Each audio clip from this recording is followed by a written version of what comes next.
Now, the first thing that I want to do on camera for this video is take a liquid called water and drink some, because I'm a person who believes in not being a hypocrite. For those of you who aren't familiar with the idea of not being a hypocrite, that means you practice what you preach. So whatever good things you say people should do are things that you yourself also do. None of that do as I say as I do bullshit. So what I'm gonna do is I'm gonna take a swig of this water that I got here before we even start talking about Grand Theft anything.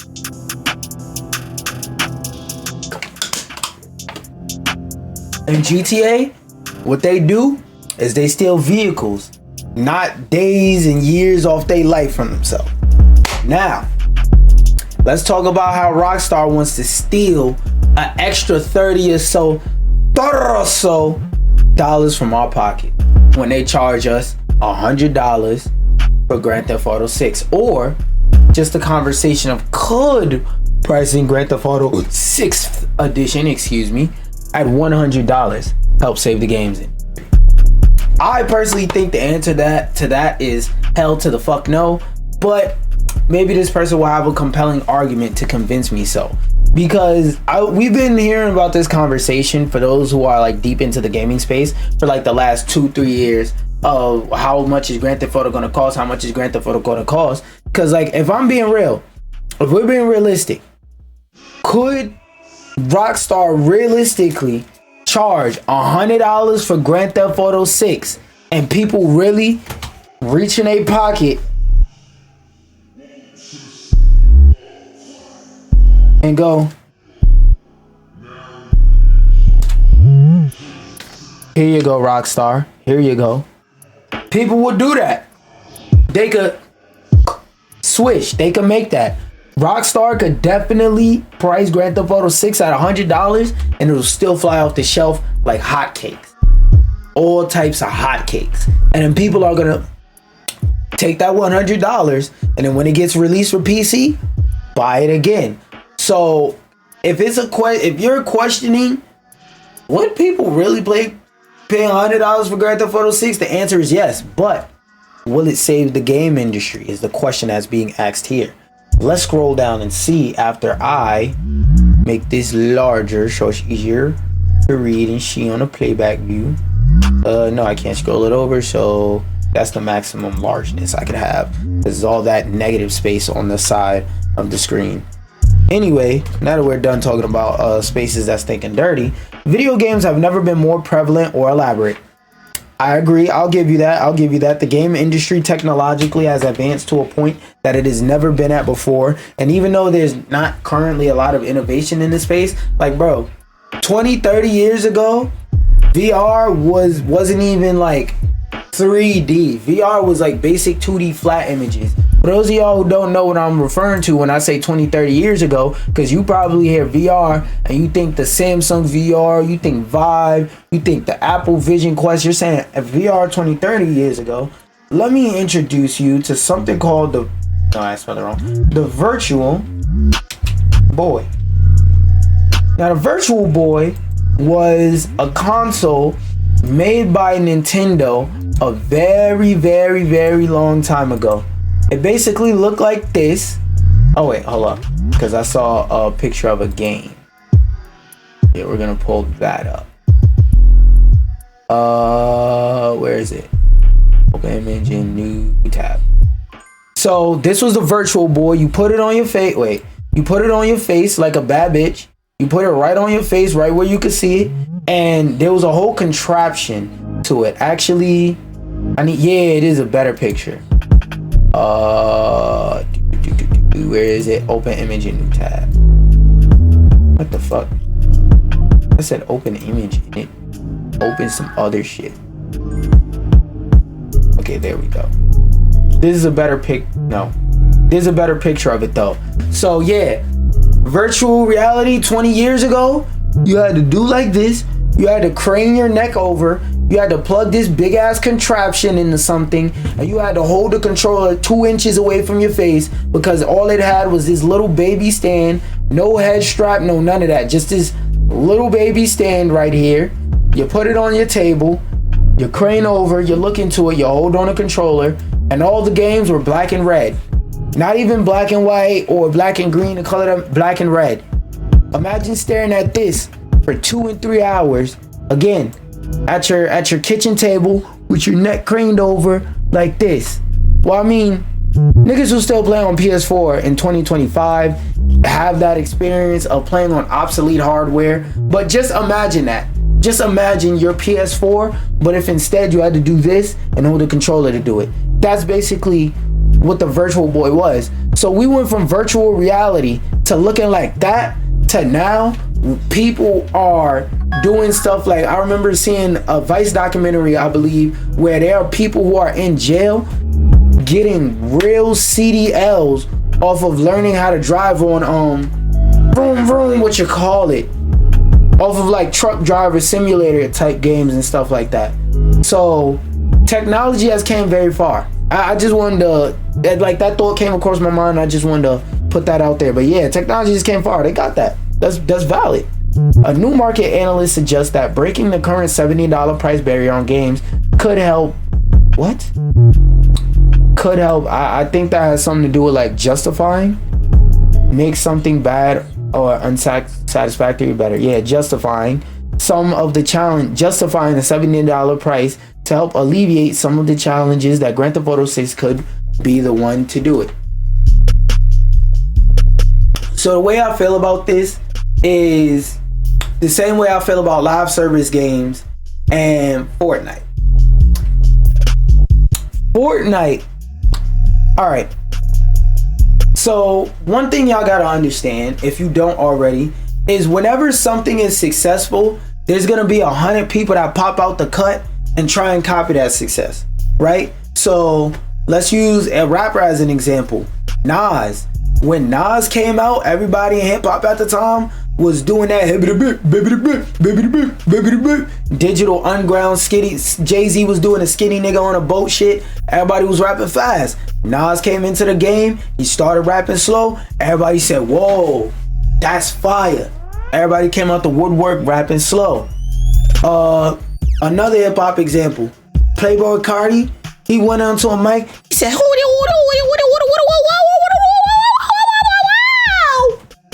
for the next 5 and 10 years, probably going to be, after Cardi started rapping like that, everybody is hopping on a mic, playing the same fucking rage beat over there, going on the track. So when it comes to successful people doing something, or even like I said, Fortnite. Remember when Fortnite and PUBG got popular and everybody wanted to make a battle royale? Same thing. It's like, bro, everybody wanted to make a battle royale, but not all them bitches is living. You think I'm joking? Look up damn, what's it? I can't even remember the name of it. Oh, look up Realm Royale. Realm Royale came out. It was popular right before, like, it came out around the same time, but was popular before Fortnite. Who's still around? Realm Royale, Fortnite. I bet you most of y'all don't even remember. Most of y'all, if you know what Realm Royale is, you just had a very, very bright flashback. Like, you just got flashbanged with a bunch of unlocked memories that you just was like, oh wow, I forgot about that. I didn't even remember that game because I ain't heard nobody discuss it in such a long time. Yeah, I just flashbanged you with a memory there. Y'all, let's look up dead battle royales, actually. Oh, Apex Legends, that's another one. Oh wait, I forgot, I got Perplexity open. I could just ask Perplexity. Oh, Hyperskate. That was a banger ass one that I don't know how that one died. Battle Royale. H1Z1. Radical Ice, don't know what that is. Realm Royale, Cuisine Royale, Darwin Project, Hyperscape, on Apex Legends, Call of Duty Blackout. Well, basically Warzone. Yeah, I do. That's a fucking crazy thing. I do remember Warzone. So technically Warzone 3. Warzone 2 is really Warzone 3. But yeah, Call of Duty Black Ops 4 had blackout mode. That is a fucking fact. Apex Legends. And It's crazy that I said Apex Legends and this shit showed me Apex Legends and Hyperscape. H1Z1, that shit came out before Fortnite. And like they said, peaked around 2017-18. But out of all those battle royale games, what's the wrestling one? Fuck. It was like, it wasn't KO City. Let me ask. Cause I it's on the tip of my tongue and I'm visually imagining the game, but I can't really like name it aloud. What is the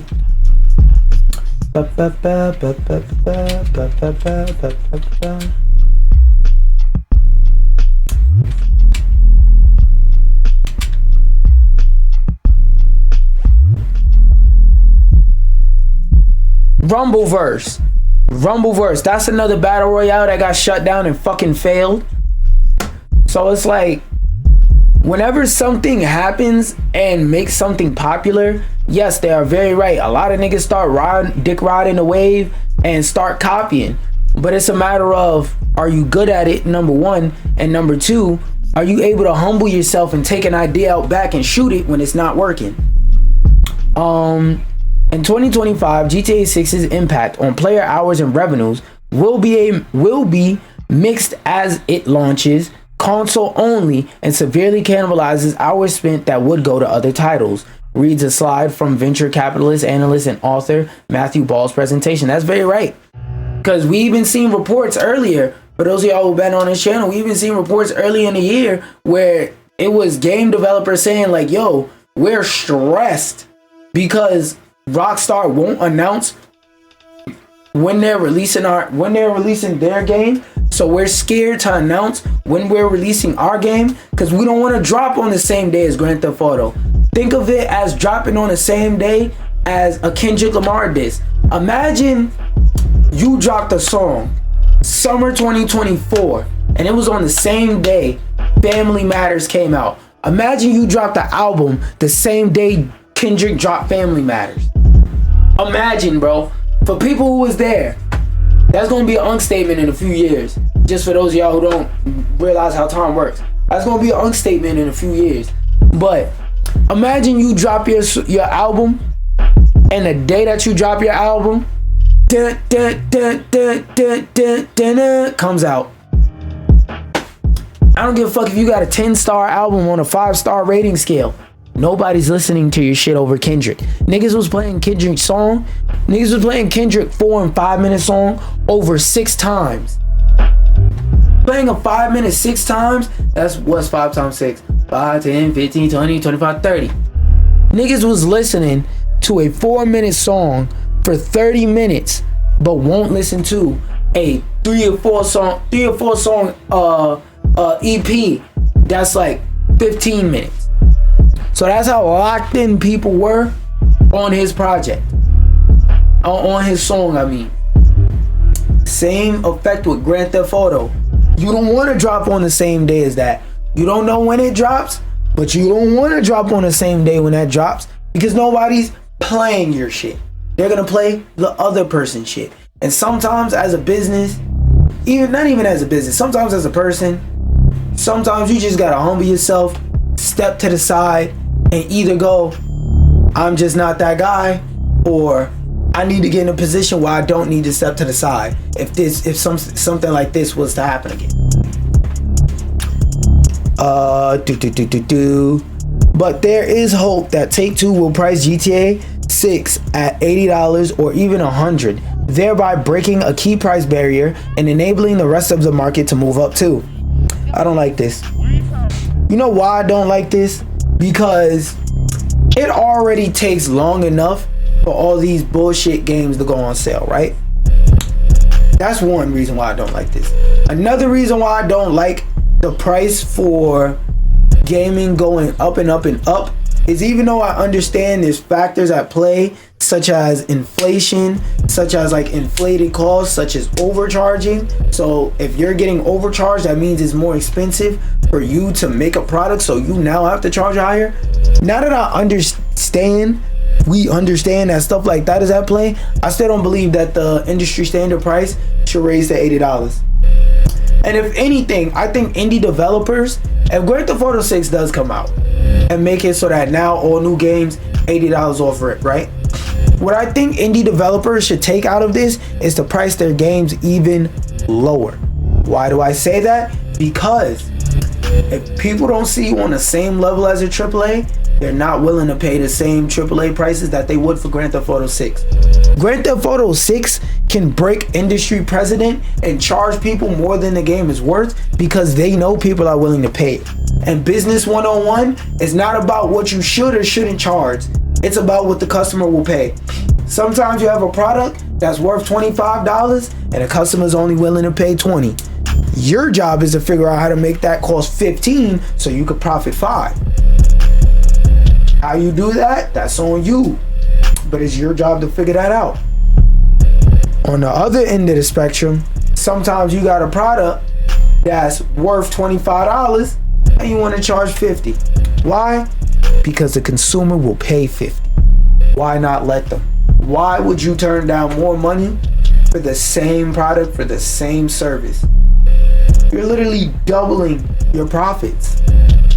Of course I'm gonna do that. This process is one of several factors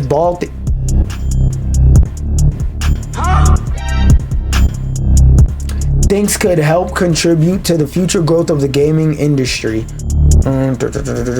Alongside things like PC gaming handhelds, the switch to new genres and franchise innovations in the space. Take-Two might not need the extra money, damn sure don't, because they also own NBA 2K, but raising the price of GTA 6 could give cover to the other companies to raise their prices as well. That's why I think you're wrong. Because just because Grand Theft Auto does it, again, that don't mean you could get away with it. For example, if you go to the store and you want to buy a pair of Jordan and they cost $200, you gonna cough up that $200. You gonna go in your wallet and be like, hey bruh, I know y'all ain't supposed to be giving out pairs of the shoe yet. It costs $200 from Jay's. Yo bro, look, listen, this is my whole paycheck for the week. 4 hundos. Take 2 of them bitches for yourself. Make sure I get a pair of them shoes, nigga. People are willing to go that far for Nike. But if you go in the store and you see a bunch of for J's, and you see a bunch of ACGs, you're gonna be like, what the fuck is that? It's a brand under Nike. Most people don't know what the fuck it is because most people have never seen it, never worn it.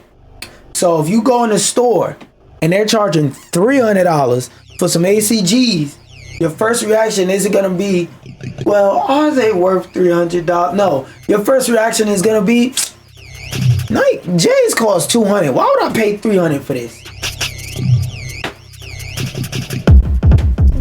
It may set a standard where people may raise the price, but it's not gonna work out for all of them. For example, Suicide Squad Killed the Justice League. That was a $70 game. That's half of the reason why nobody brought it. And then they took too long to drop the price down on top of that because they thought they had it like that to where they could let the price lower at the normal long ass amount of time. In my opinion, after a game is out for 2 months, I shouldn't have to pay 100% price. After 2 months, put that bitch on 10% off and never let it leave anything higher than that. A lot of these games ain't Grand Theft Auto. A lot of these games ain't NBA 2K, where you could charge dumbass niggas $70 for the same fucking game as last year with slightly different rosters. Again, this year. Not every game studio is gonna have it like that. The increasingly hollowed out middle ground could go from charging 40, 50, 60, and 70, so the reasoning goes. Then again, in the current zero-sum environment, raising the cap could also drive even more money away from even smaller companies and lesser-known franchises. Yeah, that's a fact. Because if everybody's spending all their money on Grand Theft Auto, they're not going to play something like a Rivals of Aether. A game that I'm pretty sure majority of the people watching this video have probably never heard of. Rivals of Aether 2. fire ass mechanics. Cause I can't say fire ass game because the shit ain't done. Fire ass mechanics is being featured at Evo as a good fighting system. But in terms of, would a game like that be worth $80? Fuck no. Is a game like that, in my opinion, if you're not like a hyper competitive, sweaty nerd that wipes your brow from all the wet sweat all over it from you playing this game and trying to rank up over hours and hours, like, is it worth it? No. No. If you're that person, yeah, but besides those people, is it worth it? No. And if you have the choice between Rivals of Aether 2 and Call of Duty, Rivals of Aether 2, GTA 6, Rivals of Aether 2, Space Marines 2. I mean, yeah, Space Marines 2. You're not picking Rivals of Aether. And the average person, they don't even know what the fuck Rivals of Aether is, so they're double not buying this shit. Another favorite slide on a point generally known but stunning to see quantified. The same 5 franchise on PC, which are 6 to 22 years old, have averaged 30% of the playtime for 4 years straight. Oh wait. Did they link the original tweet? Because I definitely want to see that. Hold on. Presentation. Where's its tweet? Can I not scroll on this page? Oh, here we go. Okay, so let's look at this presentation. Let's look at these slides. Alright, boom, worldwide consumer. I'ma just skim through this and see if we see anything interesting. Gaming's 2011 to 2021 growth didn't just beat its historical averages, it significantly outpaced global growth benchmarks. Video game content, real spend. What is the notes? Inclusive of arcade, console, PC, mobile, VR. Bet. Yeah, in the US, that shit damn near double. Wait, 16 twice is 28. Yeah, that damn near double. In Japan, it's about the same. It went up, but it's about, oh, actually, no, it went down from 2006 to 2021. So if you anticipate a slowdown, instead of spin fall, it barely grew, blah, blah, blah. The decline occurred despite the end of console GPU shortages in mid-22 and in 2023, arguably the best content released late in the industry 7 years. Why the fuck is Modern Warfare 3 here? Why is Starfield here? Yes. Final Fantasy shouldn't even be in a conversation for this. Hi-Fi Rush, great game. Studio shut down.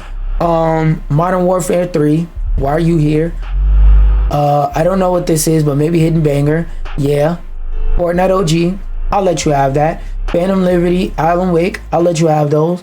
Hogwarts, I'll let you have that. Baldur's, I'll let you have it. Spider-Man 2, Street Fighter 6, I'll let you have that. Honkai Star Rail, pretty good gotcha. Octopath 2, RE4 remake, The Finals, let's go. Peak was mentioned. A lot of you may not remember this game, The Finals, that it released during 2023 because it released during very late 2023, but it did. It was a pretty good game. Jedi Survivor. I'm not a Star Wars fan myself, but from what I've seen of it, pretty good game. Dead Space, another pretty good game. Super Mario Bros. Wonder.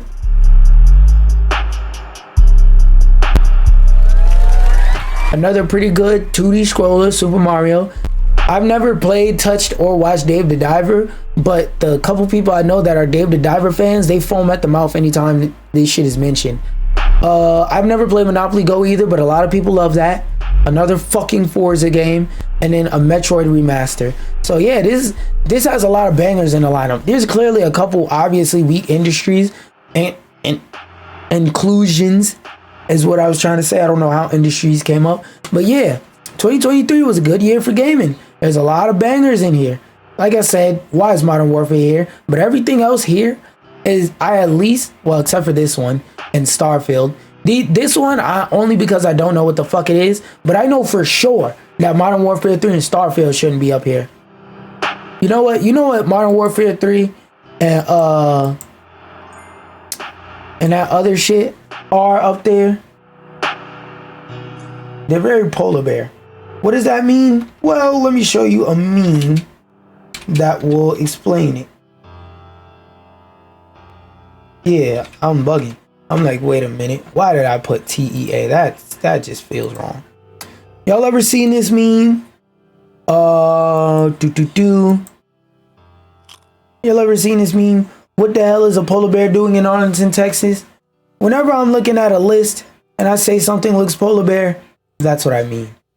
Post-pandemic pullback is an insufficient explanation for gaming's conscious, blah, blah, blah. Only video game industry now for short. Okay, so from 2006 to 2021, it went up like crazy. In America, yeah, real spin went down, but over the world, US and Japan, no. Over the world in US, it went up, but in Japan, it dipped significantly. And that's a major market for gaming. Share of US population that regularly plays video games. 2020 is obviously the highest because pandemic time.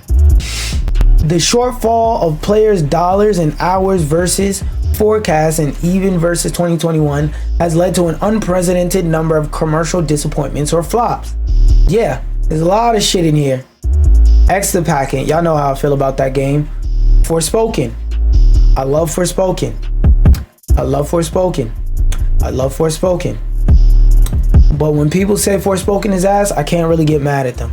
I could argue it's not ass, but if you say the game flopped, I'll be like, you know what? You're very right. Gotham Knights, fucking flopped. Multiverses. WB done came out and said this shit cost us $100 million. We don't think we gonna get back. Skull and Bones. If it wasn't for the Singapore government, wouldn't have came out. Crucible. Remember Crucible? What the fuck is this? New Tales from the Borderlands? Never even heard of this shit. Gundam Evolution. Star Wars Outlaws, that was more recent. Game wasn't even bad, unfinished. Hi-Fi Rush. Amazing game, didn't sell. Concord. Another great game, didn't sell. Suicide Squad. Game didn't last 365 days before they said, yeah, we're shutting the servers off, we're done. The Callisto Protocol. Apex Legends Mobile doesn't even exist anymore. Halo Infinite. Flop. They sunset the game like 1 or 2 years after it started. Guardians of the Galaxy. Another out of the 1, 2, it was another one. Oh, 1, 2, 3 great games up here. 1, 2, 3, 4 actually. Great games up here that nobody fucking played and sold like shit. 5, Prince of Persia: The Lost Crown. Great fucking game, sold like shit. I never touched Battlefield Mobile, and I didn't even know it exists. 6, Hyperscape. I still, to this day, cannot explain how the fuck Hyperscape failed. I really can't. Because all the makings of a good game, Hyperscape had them, and still lost. Less than a year later, it was like 10 niggas on the server. You go to look for a match in Hyperscape, it's you and 5 people on the map shooting at each other, running back and forth, doing all this crazy crackers crap, trying to get each other, trying to kill each other, get the battle royale win. You're seeing the same names over and over. Avengers. This game would have been great if they weren't forced to make it a live service game. Splitgate. Splitgate is a special case because ironically, Splitgate failed because Halo came out, and Splitgate wasn't a bad game. It was just people's, until we get the next Halo, this is our Halo. Good, it's there, good enough. Welcome back, Halo. That's what Splitgate was. Then Halo came out and it fucking flopped. Redfall, that shit was just ass. Avatar: Frontiers of Pandora.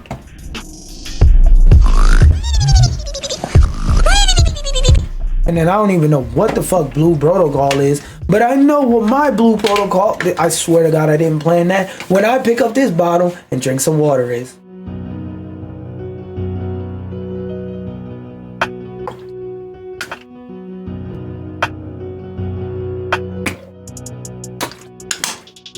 Rising failure rates have also led game makers to cancel scores of in-production titles having lost faith in the business cases they had approved of only a few years ago. Shit changes. Today is one thing, tomorrow is one thing. I was just watching something at the beginning of the stream where it was saying that some dude was riding in an Uber and found out that his Uber driver knew Dr. Dre, and he had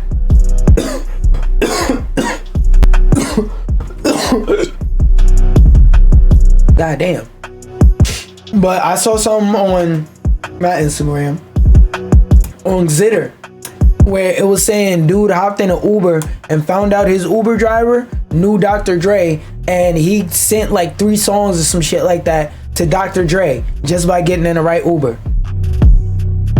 So yeah, anything can happen that can make your today drastically different from what your tomorrow is like. Let's read some of these examples. Naughty Dog cancels The Last of Us multiplayer game. I remember that. Take-Two says canceled games weren't core franchise titles.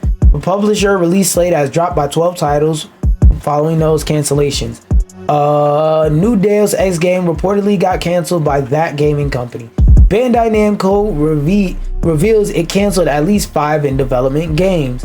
Bungie's canceled Project Payback was a third-person send-off set to be in the Destiny universe. People Can Fly lays off. Oh, that's a company. Yeah, there's been a lot of layoffs in the industry because a lot of these companies been going broke. A lot of these companies dropping shitty sequels and fucking up the legacy of games and making people hate them and not want to buy the game, and they get clapped. Fortnite says Rocket Racing is ending themed updates. Ubisoft cancels The Division Hardline. Microsoft cancels new Blizzard video game after 6 years of development. So either that game was severely in development hell and y'all took about 3 years too long to cancel it, or that game was pretty far along and they said, hey bruh, we ain't got the money to do this. You know what fucking time it is.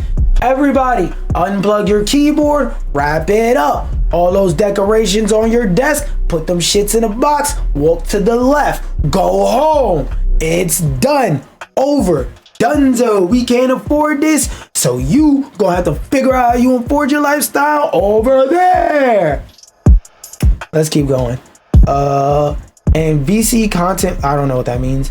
The collapse in venture, Many of the independent indie studios founded since 2019 are now closing because they can't find the venture capitalism or publisher funding needed to finish their games. And they give a couple examples of different games.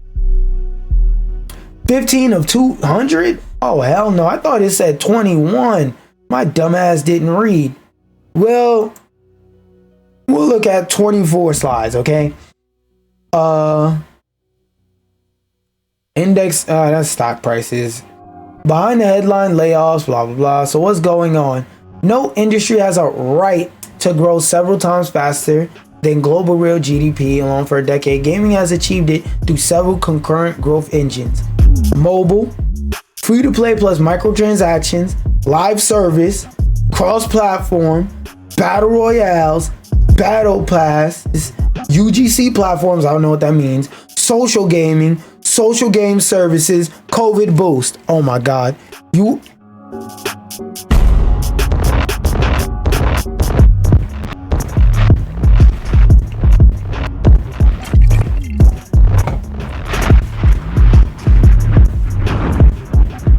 I need to play my victory theme. Because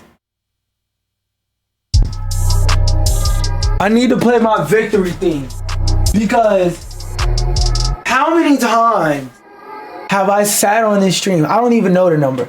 In the last year or so, how many times have I sat up on this stream and said most of the gaming done nowadays is by people who want to socially play whatever game their friend is playing, and it's probably something like Fortnite, a game that's available on mobile, that's free to play with microtransactions, is live service, cross-platform, meaning if you got friends on PC, Xbox, PlayStation, Nintendo Switch, Samsung, and iPhone, all of y'all can join one party and play Fortnite together. Fortnite is a battle royale. It, I don't want to say pioneer, but it popularized the idea of a battle pass. I don't know what that is. Social gaming.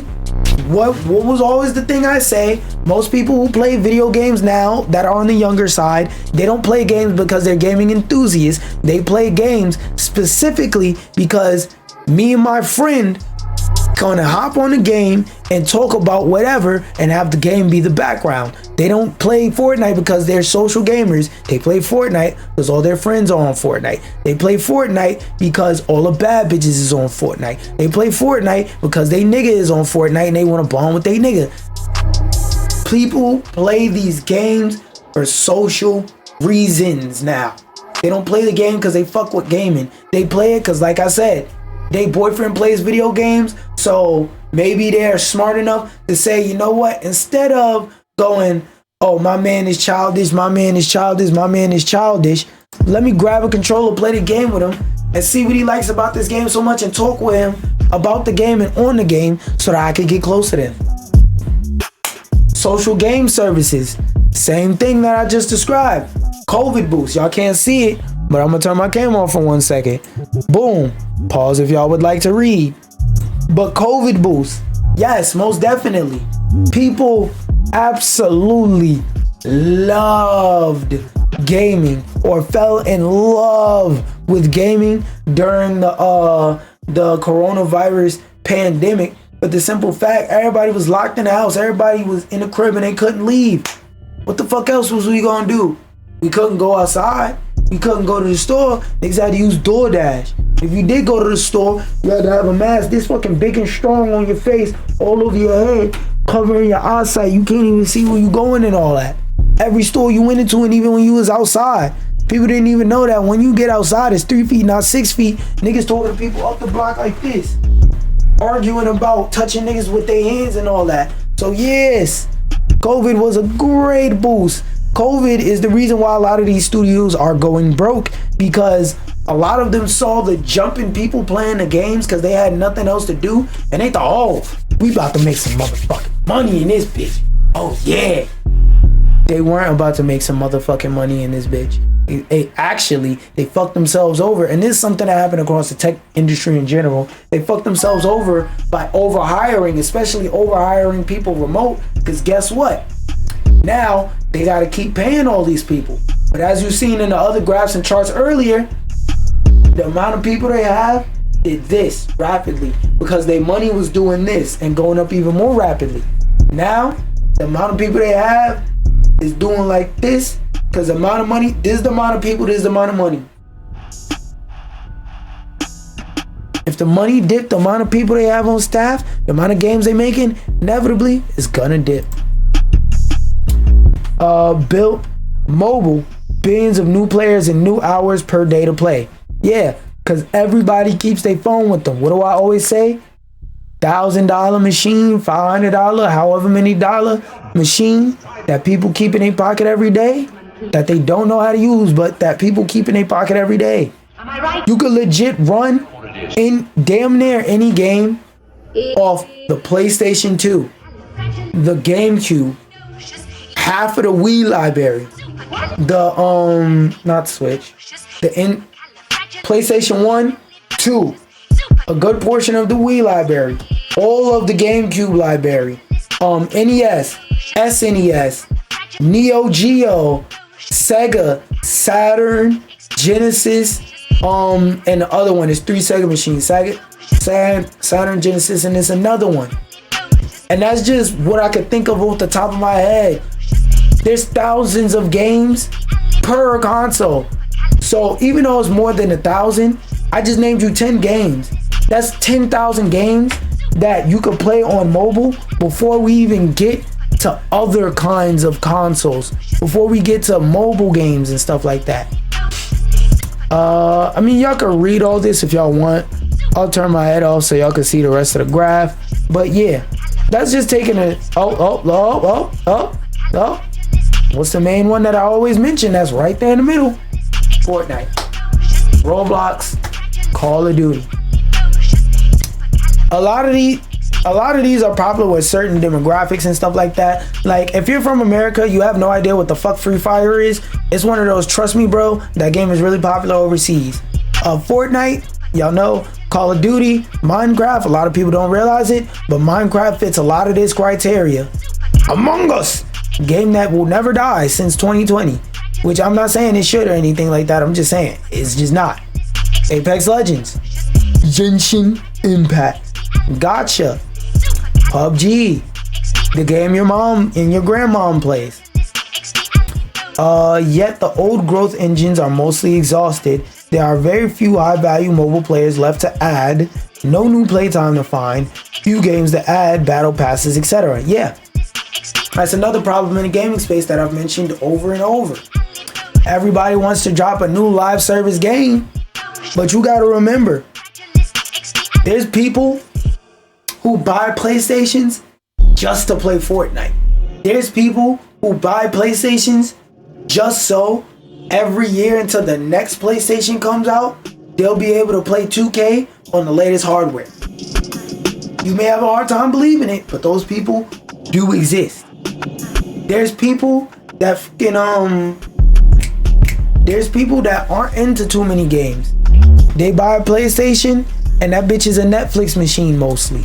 And it plays Fortnite whenever they son or daughter or whatever come over.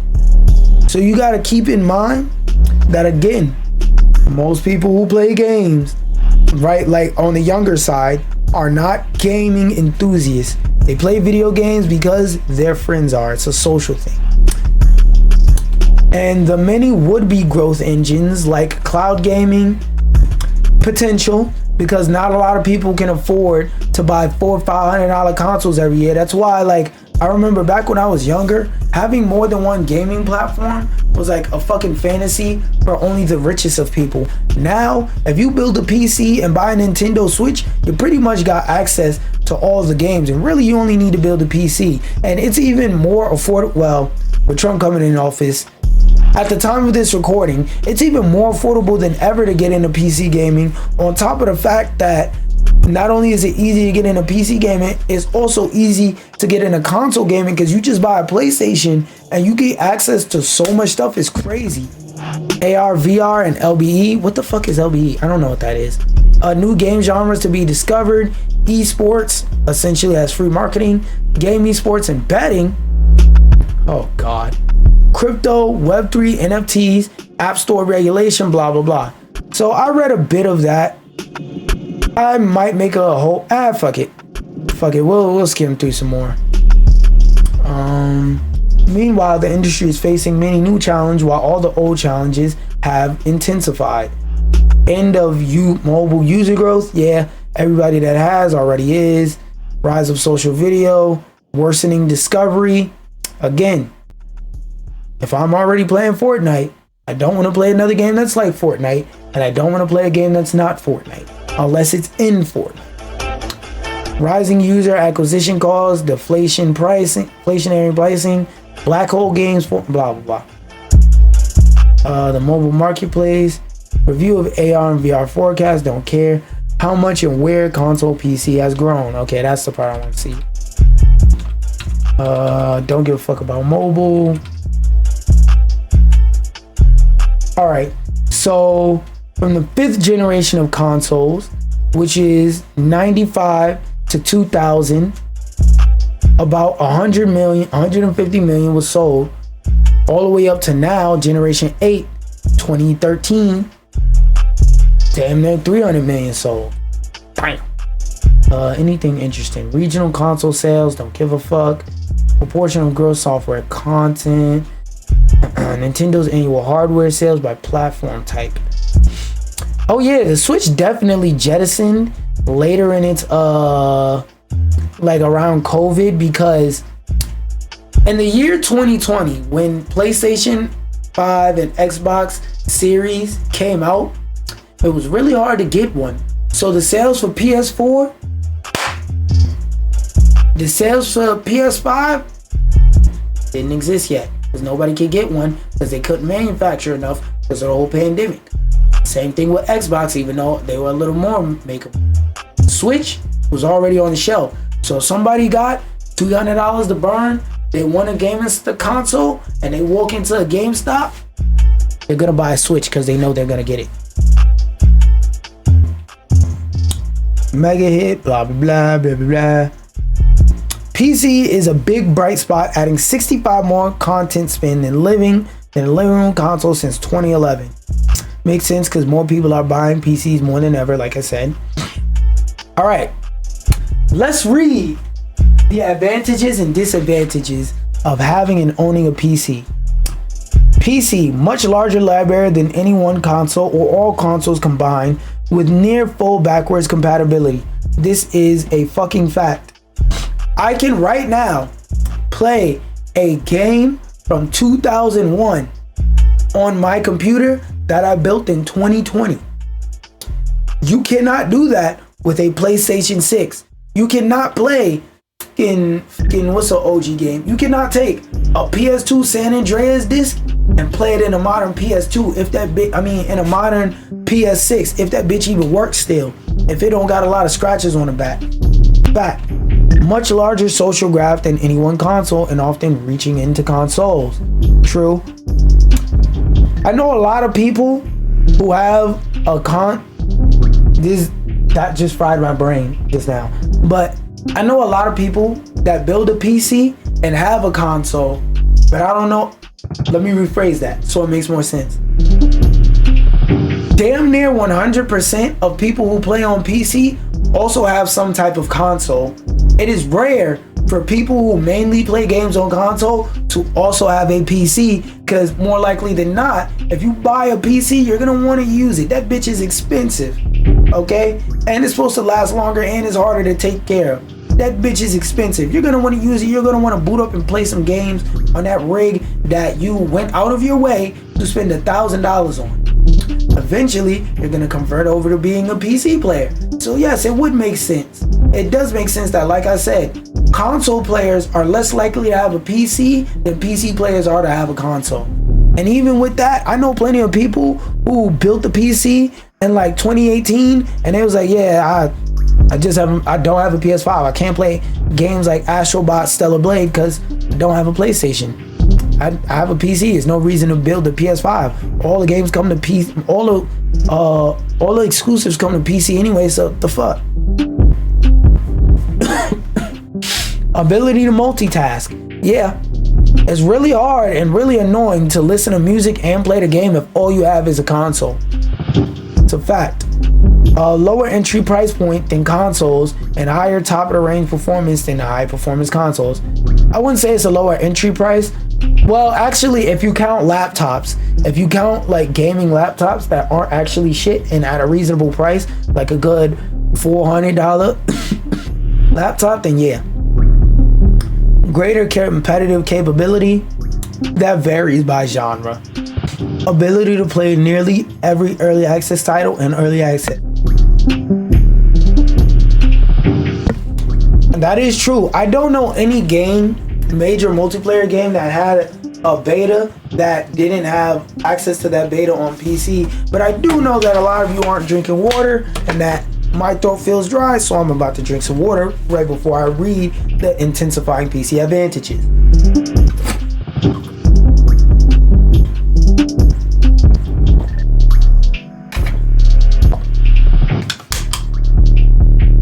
The advantages of being a PC gamer are that you have more games to play. The PC players talking about how whenever they see a Steam sale, they fuck around and buy 30-40 games, and then 2 years later, they're like, damn, I got 2,000 games on my library, and 1,500 of them bitches I've never booted up. And out of the 500 that I did boot up, only 400 of them have more than like 5 minutes of playtime, more than like an hour of playtime. That's real. There's way more games for you to access on PC. PlayStation now releases its exclusives on PC, albeit in a second window, as Xbox now does with all their titles, and they didn't mention this but day one. It's a fucking fact. Premium Roblox games can only be brought on PC. That's a pretty big factor because Roblox is extremely omega popular. Hundreds of millions of Churgamans growing up on Roblox are unlikely to ask for a $500 console to play AAA games. That's a fucking fact. That's a fucking fact. That's something I ain't even think of. So if you're not processing what they mean by that statement, when you were younger, because I know there's a good statistical chance that if you're watching this, you're over 18. When you were 10, 15 years old, right? Let's take a time back. What game console was brand new 10 years ago? The PS4. If you wanted to play Call of Duty, if you wanted to play The Last of Us 10 years ago, you would have had to buy a PlayStation 4. 10 years ago, if you wanted to play Detroit Become Human, you would have had to buy a PlayStation 4. 10 years ago, if you wanted to play Halo, the Master Collection or the Master Chief Collection, whatever it's called, you would have had to buy an Xbox One. Gears of War, had to buy an Xbox One. Now, if you want to play those games, you could pretty much just wait till it comes to PC, or you could not wait at all, not give a fuck, because really, all the games you want to play can be played on this. Can be played on mommy daddy's cell phone, or can be played on a cell phone that's weak as shit, got 1 gigabyte of RAM, and the only thing it can run is the phone dialer app and Roblox. Can't even load up Instagram on that bitch. Twitter, TikTok, none of that. You don't need it. But it don't matter if you do it, don't need it, because that bitch can't load any of them up. Yeah, a lot of these games can be played on toaster devices, and they're made that way so they're more accessible to people who want to spend money on them. That's a fact. That's a fact. Kids don't even need to ask for a PS5 nowadays. They just need to ask for mommy's mommy's tablet and play it on that. Portable Windows-based gaming devices are growing in popularity and have access to full Steam PC catalogs and entitlement. Yeah. On a device, again, this big, I haven't tried it out, but I downloaded that Razer Remote Play app, and I want to try it out and see what it's like to play a game on Remote Play Razer from my phone. That's fucking wild. Bro, that's a wild that's a wild idea. That's a wild proposition. Even with all the 2021-24 stall, blah blah blah graphs, top 2 user languages on Steam are Chinese and English. Steam concurrent users by 10-minute intervals, blah blah blah. Relevance of China and other emerging markets. I'm gonna tell you right now, I'm gonna skip through this part, but I'm gonna give you the short summary as someone who pays attention to the gaming space. Basically, you know how like when it comes to gaming, the 2 main countries that produce a lot of the highest budget AAA games are usually either Japanese or American. For example, Microsoft Studios / Bethesda, American, Sony / PlayStation Studios, Team Asobi, Japanese, freaking Epic Games, Fortnite, that's American, Blizzard, Activision, that's American, Nintendo just as a whole, that's Japanese. Who else? What's another popular one? I was about to say Shift Up, but that's Chinese. Who else? What's a popular game? Oh, From Software, that's Japanese. So a lot of the current giants in the gaming space, like the AAA giants. Oh, Ubisoft with their quadruple A drop. Now that I said AAA, reminded me of that, of their quadruple A drop. American. So China right now is the gaming safe haven right now to look at, because there's a lot of games coming out of there that are going crazy. And like the thing about the Chinese market, to keep it short, is in China, a lot of these gaming studios have the money to fund their own games, basically, because over there, if you made a mobile gacha game, you was instantly making $1 million. Like any gacha that was getting dropped over there, profitable, was making money. So a lot of smaller companies were dropping horny big booty gachas left and right, left and right, left and right, making money hand over fist to the point to where now all these studios got all this money to where they don't have to go to a publisher. They don't have to go to a venture capitalist or none of that to get their game funded. They just make themselves a shitty, big booty, card pulling, gotcha, card pack gambling game, make a quick 10, 20, however many million, and then take that money and reroute it into going from making something like Nikkei to making Wukong. Going something from making, like I said, one of them shitty gotcha games to making go from making that to a Zenless Zone Zero, a Genshin Impact, a Stellar Blade. That's a short version of it.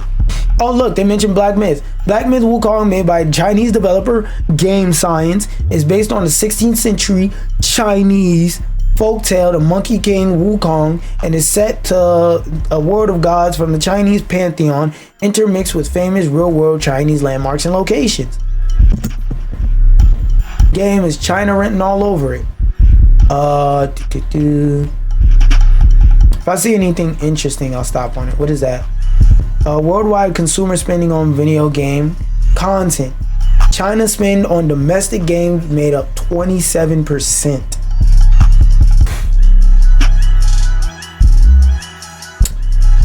So the growth of non-Chinese developers since 2011 is less than headlines suggest. Mobile added 41 billion, not 83 billion, while console and PC are 31 billion, not 39. Total peak, blah blah blah. Fortnite Battle Pass events. Though these non-West titles thrive partly by focusing on lower device specifications. What did I say earlier? Making games work on the toaster, making it so that all the little kid has to do to play Roblox is instead of their parent having to buy them $500 for a console, they just go, mommy, let me get your iPad.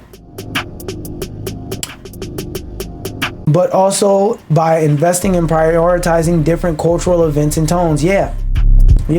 Make people feel inclusive, make people feel included, and they're going to feel included. Shocker idea. The films that now top the Chinese box office are not just made in China, they are fundamentally of China and for Chinese audiences. Hey, I love to see it. I love to see when anybody's people gets to have their time in the spotlight and they get to show out. As Nollywood has developed, Nigerian-made films, including those released during COVID, toppled former chart toppers like Avengers Endgame. Really? Centers on Jedediah Judah, a single mother of 5 sons. What the fuck? From different fathers and tribes, facing financial strain due to her chronic kidney disease. Her sons plan a heist to fund her treatment. That actually does sound like an interesting movie. But these shits doing numbers over Endgame and I never heard of them? I love to see my black people winning. The hostility of modern console PC content marketplace. There are a few explanations for video gaming's inability to maintain inflation-adjusted prices, let alone grow them, and many are unique to the category. Challenge number 1. Anchored expectations. After 40 years with $10 increases, every other generation, less than 15 years, game prices and customer expectations for them are quite sticky and heavily scrutinized. Nobody wants to pay $50 for some bullshit. Nobody wants to pay $60, $70, $80. Nobody wants to pay $8 to play some bullshit. What make you think they want to pay 80 times that?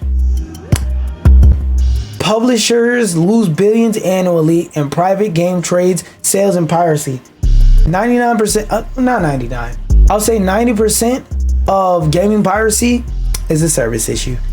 And known that any price hike on a package sale will spark more of this behavior, thereby cannibalizing the benefit of price hike. Like I said, after 2 months, that shit better be 10% off. After a year, that shit better be 50% off. Because if I ain't buy it by then, if this game has been out for a year and I haven't bought it for full price and it's still full price, I'm going to continue to not buy it, my nigga. Drop that price down. Humble yourselves. Y'all niggas is not Nintendo. Nintendo is the only one that can get away from that, and that's only because Nintendo games only run on Nintendo. Okay? Most of you other companies, y'all don't make your own software that you then turn around and put your own games exclusively on. Nintendo games will never come to PC unless it's the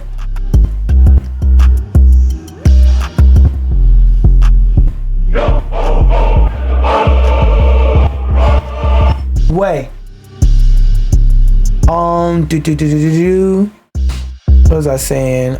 Package spike. Sales will spark more of this behavior, thereby cannibalizing blah blah blah. Free to play dynamics. Yeah, the most popular and profitable games globally are typically free to play. Roblox, Fortnite, two biggest examples. This makes it difficult. Oh, Free Fire, PUBG and PUBG Mobile, Apex Legends, Free Fire, if I didn't mention that. This makes it difficult for rival games to push up pricing. Because if people can get all the content that they could get in Fortnite for free, why would I pay for your game? And also keep in mind, we are living post-COVID.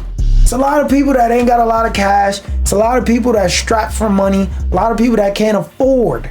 They can't afford to buy new games all the time. But you know what they can afford? $5 here for a skin, $10 here for a skin, $15 here for an XP boost, $20 here for a weapon, knife. They can't afford $80 every 2 weeks for a new game. They can't afford $40 every 2 weeks for a new game.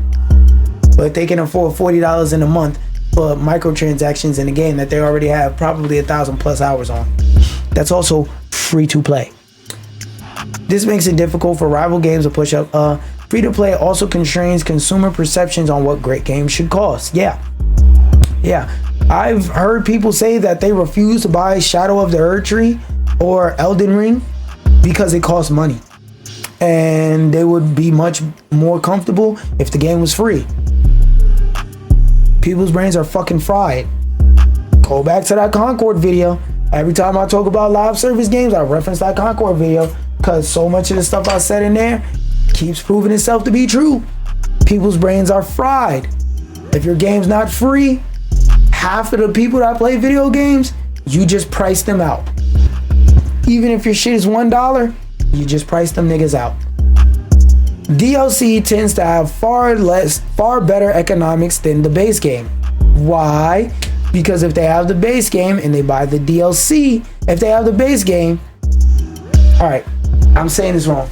If you know how many people bought the base game, you know how many people are likely to buy the DLC. For example, if 100 people bought the base game, you can estimate that if 80%, 80 people of those people buy the DLC, let's say you make, just as a round number, $100 per purchase of the game, and then $50 for every extra purchase. On the original one, you made $100,000. $100 each purchase. $100,000. I was falling. 100 people. Only 80 this time came around, and you dropped the price to 50. 80. That's 40,000. It's easier to predict how much you're gonna make with DLC versus a new game. Because a new game, you gotta buy the whole game over again. A DLC, that's intended for people who already play the game, who are already stuck on the game and no lifing it. As such, publishers are reluctant to hike the base game's price. Yeah, keep that shit down. Shit been out for 5 years. You are not Nintendo, nigga. Yet the price of the DLC, which tends to offer fewer play hours than the base game, is also affected by the price of the base game. True if you buy it later on, but that's where Ultimate Editions come in. Sale-only buyers. Reports suggest that between 30 and 50% AAA gamers, skewing to PC gamers, wait until games are on sale before purchasing. Another reason to cut down the price of your game sooner. I'ma keep repeating it. You niggas is not Nintendo. And the only reason why I say you're not Nintendo is because people who buy Nintendo games don't pay attention to prices and stuff like that. So they don't give a fuck. If they're gonna buy it, they're gonna buy it. Y'all are not Nintendo. Y'all cannot get away with that. People will look at a game, say, I'll wait till it goes on sale, and they will really wait till it goes on sale. There are people who, like I mentioned earlier, who only play games on PC. And a game may come out and be a timed exclusive for console, and they say, I'll wait the year and some change to get it on PC for cheap. So yes, this is very prevalent. The data, the facts. Reports that while movies, strategic underpricing, while movies, albums, books, TV series, etc., all do have variable pricing by title or budget, many games do release at a $20, $50 versus $60, $70 to help drive sales. Make your games cheaper. More people will be likely to buy your game, because if the full price of a game is $80, and there's already a perception that indie games are weaker than AAA games, so if the average price is $70 and your shit is $20, I'm more likely to buy your game on some, I got $20 burning a hole in my pocket and I need a new game, and click the purchase. Here you go, fuck it.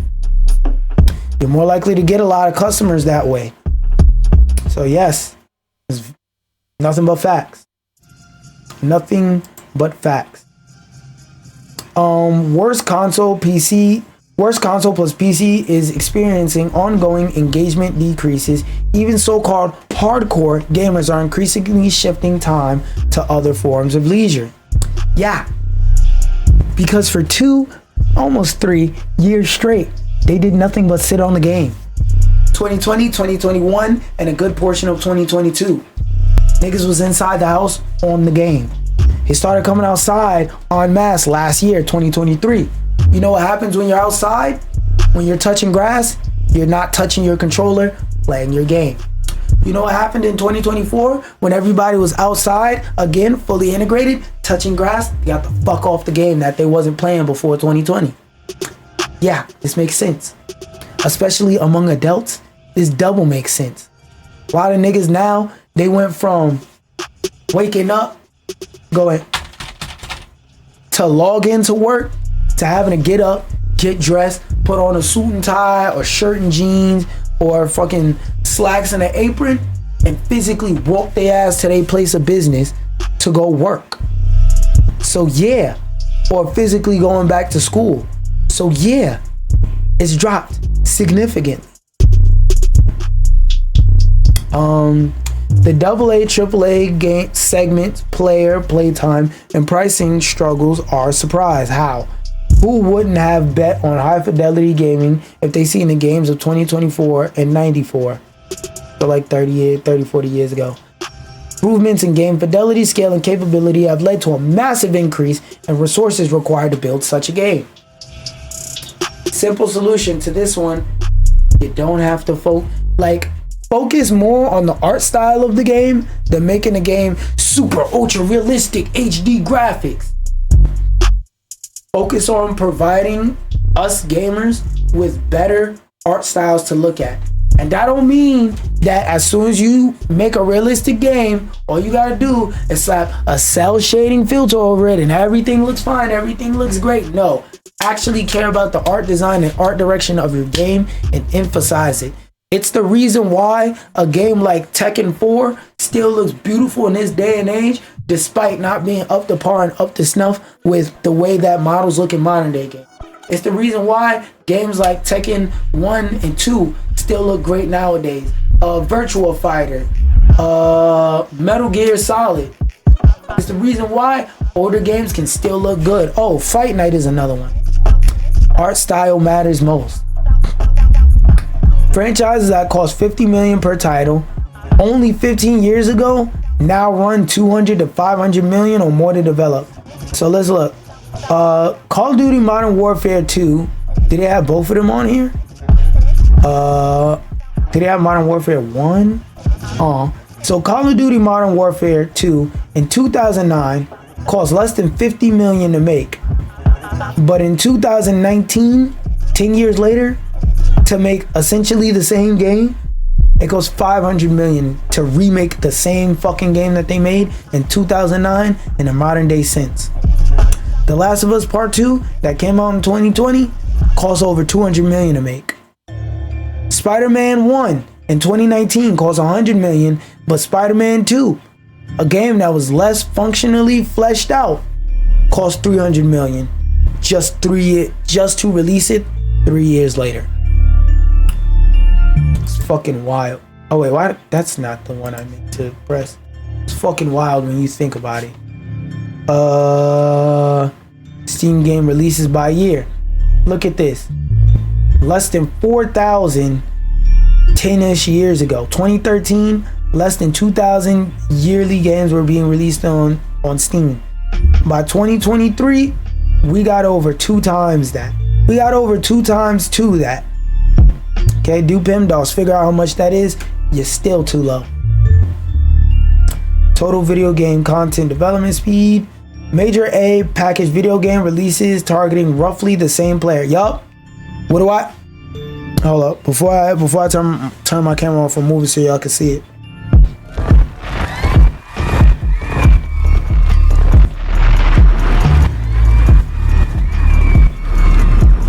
What is one thing? Another like this. I love that this data is confirming the shit I be saying. What's another thing that I always get up on the stream and say? When you release your game matters. It matters. Humble yourself. Stop dropping a game that's like another nigga's game at the same time they're dropping their game.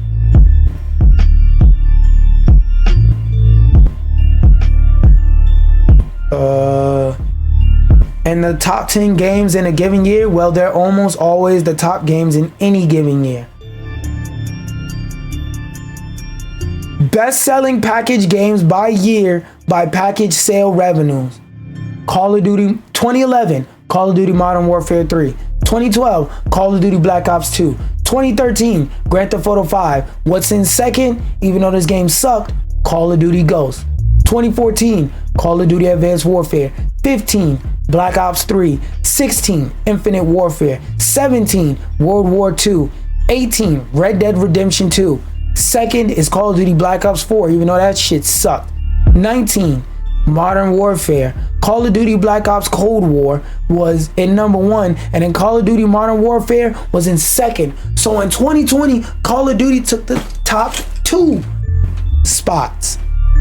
2021, Call of Duty Vanguard and Black Ops Cold War, the game released the previous year, took 2 of the top 10 spots and took 2 of the top 3 spots. Call of Duty Modern Warfare 2 for 2022. 2023, Modern Warfare 3, Hogwarts Legacy was number 1. Modern Warfare 3 was 3rd. Modern Warfare 2 was 8th. So they still got 2 spots in the top 10. Call of Duty Modern Warfare 3, the game that released last year, is in the top 5 still, along with EA FC Sports and Call of Duty Black Ops 6.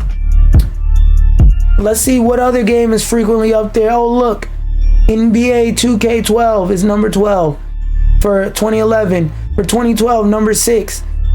NBA 13. For 2013, 14, 15, 16, all in 6.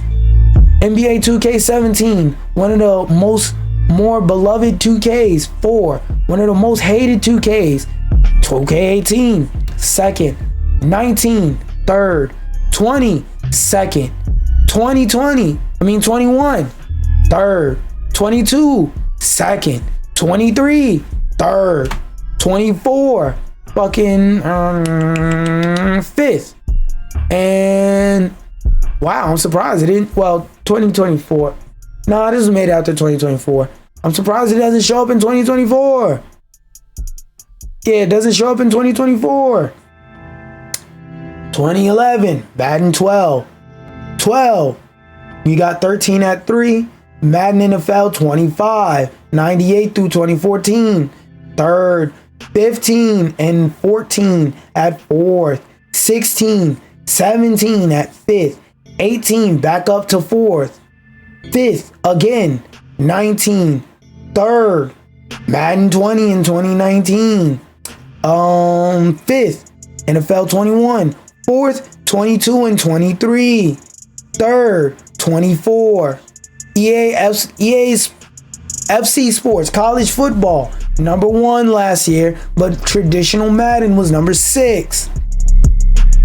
And the bundle that includes both EA FC Sports, that includes both college football and Madden, is also charting at 8th. So Madden essentially, Madden in college football essentially appears 3 times in the top 10. 3 times. Grand Theft Auto, released once in 2013 and has not left the top 10 most sold games until 2023. In 2013, it was number 1. In 2014 and 15, it was number 2. In 2016 and 17, it was number 6. In 2018, it was number 11. In 2019, it was number 12. In 2020, it shot back up to number 8 because a lot of people were stuck inside and GTA roleplay got popular and the game was costing like $5 through the roof. GTA in 2021 shot back up to 9, 22, 11. I mean, it went down to 11. It disappeared in 23 and 24. What else other mainstays do I see? Pokemon. Yeah, every time a new Pokemon game drops, it's in the top 10. Mortal Kombat 1, despite that game sucking, top 10. FIFA, every year. Only years that it missed on this chart is 2011, 18, 19, 20, and 21. Every year, it's a top game. Every freaking year, y'all play the same games. And you know what this chart is also representative of? It's a representative of those motherfuckers. Gaming is dead. No, nigga, gaming isn't dead. You along with all your friends buy the same game and play the same game every fucking year and get mad that shit not changing and is no different. The data literally showed that statistically speaking, you niggas buy the same game every year for 4 years in a row, 5 years in a row, 6 years in a row, and get mad that gaming is stale. Yeah, bitch, because you're playing the same game from 4 years ago, but with a different name on the box. Share of PC engagement, pretty fucking high. Share of time spent playing PC, Xbox games, ooh, always on. Anyway, yeah, I don't feel like breaking that down mentally. Behind the black hole games is not just Metcalfe's law. The value of a network is the quantification quadratic function, but the stronger Reed's law is the exponential function. Don't know what Reed's law is.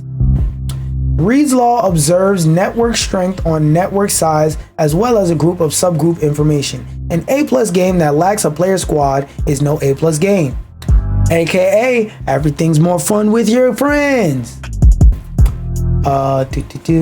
Life to date unit, they're using Insomniac Spider-Man as an example. Yeah, because it's a single player game, and once you finish beating a single player game, that's pretty much it. How far am I?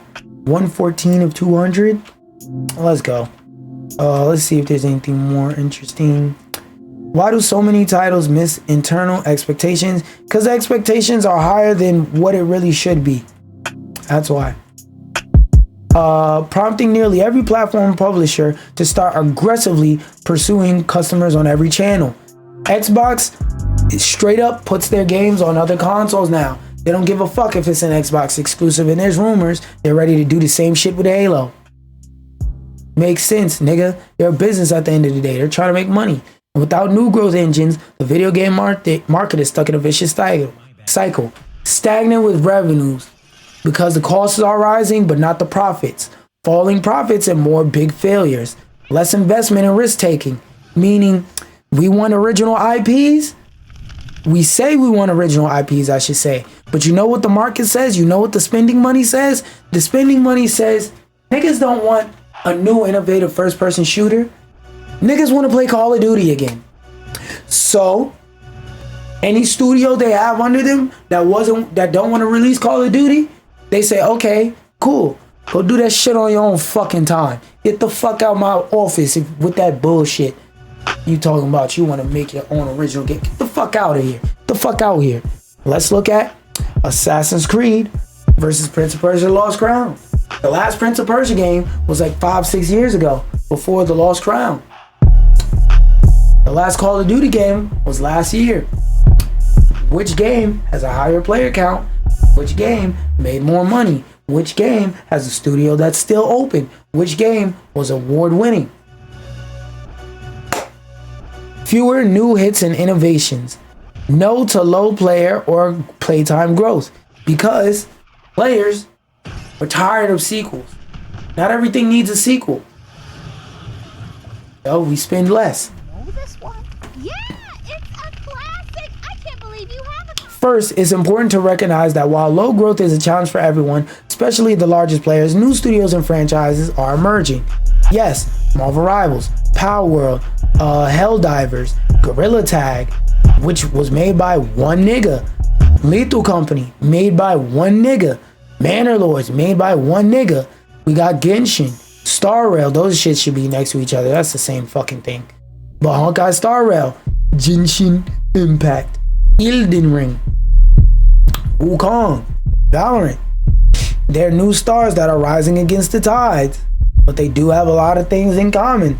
Like, for example, I think that Wukong is the only, well, I've never played Mandalore, so I don't know, but as far as I'm aware, Wukong is the only single player game up here, and Wukong is the only game up here that doesn't have any live service elements, doesn't have any co-op or anything of that nature. Elden Ring, even if you're not talking about the co-op mod, it also has like PvP battles and stuff like that, so there are things to do, like with your friends. Second, there are few potential growth engines. Non-core markets. Sell to the casuals more. Sell to the casuals more. Sell to the casuals more. Try and get the casuals to buy some more. Sell to the casuals more. That's a real it depends. That could go one way or the other. New game genres. Get new people interested, aka casuals. AI, slop out more bullshit faster. Better advertising. And the price of GTA 6 itself, because GTA 6 is that impactful of a franchise. GTA 6 is one of the highest selling games on PlayStation 2, one of the highest selling consoles of all time.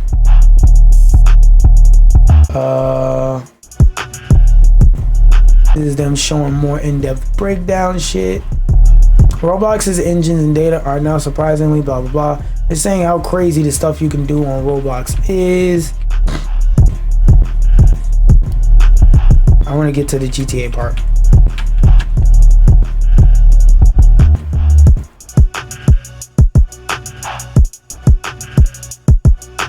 There we go.